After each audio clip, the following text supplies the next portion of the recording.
আপনার আয় হইলেই যে পুরোটার উপরে ট্যাক্স দিতে হবে বিষয়টা এরকম কিন্তু না। আপনার আয় থেকে একটা নির্দিষ্ট নিয়মে হিসাব করে আপনি করযোগ্য আয় বের করতে হবে। এই যে এখানে দেখেন আমি আয় লিখেছি, করযোগ্য আয় লিখেছি। কনসেপ্টটা একটু ক্লিয়ার করে দিই আপনাদেরকে।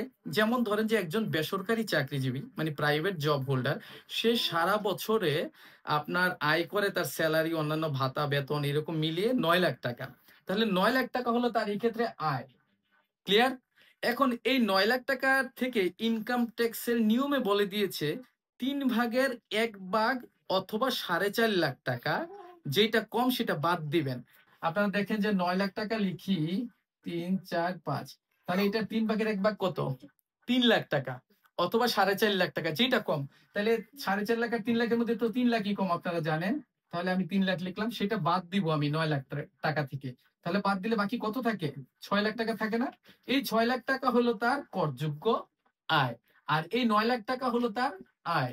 তার মানে হলো আয় টোটালটার উপরে কিন্তু কর আরোপ করা হয় না। এই ৬ লাখ টাকার উপরে এখন ওই যে স্ল্যাব ভিত্তিক ৩.৫ লাখ টাকা পর্যন্ত প্রথমে ফ্রি, তারপরে ১ লাখ টাকার উপরে 5%, এইভাবে এই ৬ লাখ টাকার উপরে ট্যাক্স ক্যালকুলেট করতে হবে। টোটাল ৯ লাখ টাকা যে আয় তার উপরে কিন্তু ট্যাক্স ক্যালকুলেট করতে হবে না। তাহলে আশা করি আপনারা আয় মানে ইনকাম আর করযোগ্য আয় মানে ট্যাক্সেবল ইনকাম, এই দুইটা বিষয় সম্পর্কে ক্লিয়ার হতে পেরেছেন।